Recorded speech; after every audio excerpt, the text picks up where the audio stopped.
last thing I want to talk about here is dev tools, which are absolutely essential. So I would just invite you to Google like React dev tools, and then just put Chrome or Firefox. I'm in Firefox, obviously, so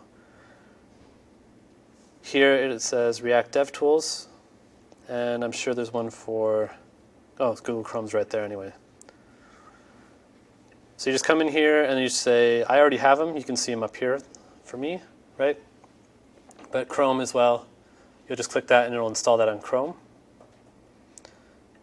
I think these are the only two that exist right now. Edge doesn't have them, and Safari, I think they got rid of them. So you either have to be on Firefox or Chrome to have them. The new Edge will have it, the Edgium, as it were. Okay, and let me show you a little bit how to use this. So this is a React application. You can see up there that it has React in developer mode because it's in red.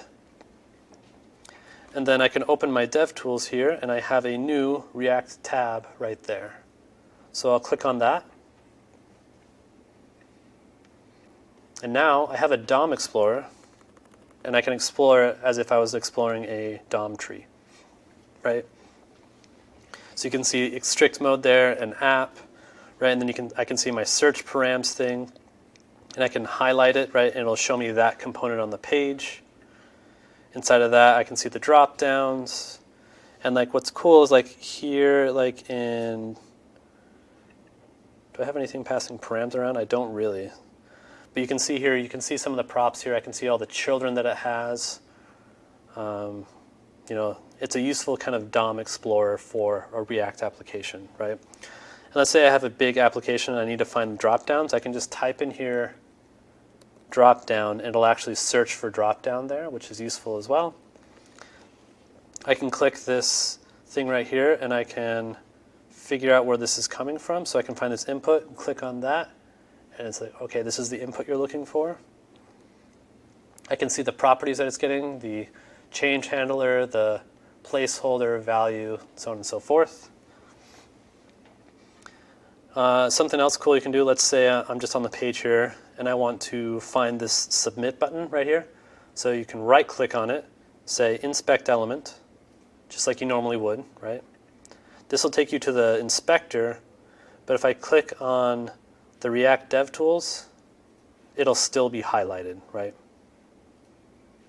And then last thing here, I can actually go into the console, and if I want to mess around with it, I can put $R, and this will be whatever is selected in the React Dev Tools will be $R inside of my console. So I can programmatically manipulate it there as well.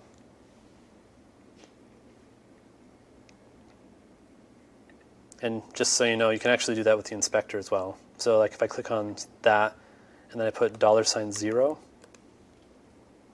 you can do that with just the normal inspector as well.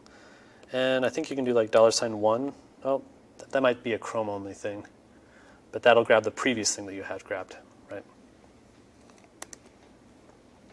So the dev tools are very, very helpful when doing React applications. It's something you want to have installed for sure. If we're loading the production version of the site, I'm getting an error or a warning when I click on the icon for the tools, warning that we're using the production build or the development build.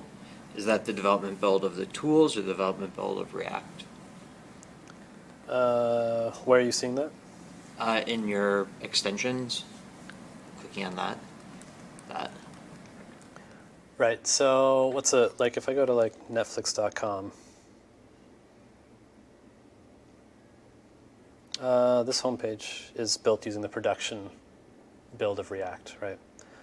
So it's just letting you know that like, hey, you're in development mode. You should not be shipping this to production. It's okay to have on your development environment as you should, but this is what you should see when you go to production. Isn't parcel transpiling and minifying everything, and then what we're rendering here, or what we have open, is the production version, or no? It's still the development version, okay. Which is what you want, right? Because if you didn't have if I didn't have the development environment, then I wouldn't get all the useful error messages that React has for you. It would just say, an error happened and good luck, right? instead of saying like this broke at this line in this way. Okay. Thank you. So even though we're running it out of the dist folder, it's not production. Right. Okay. Yeah, I'll show you how to build it for production later.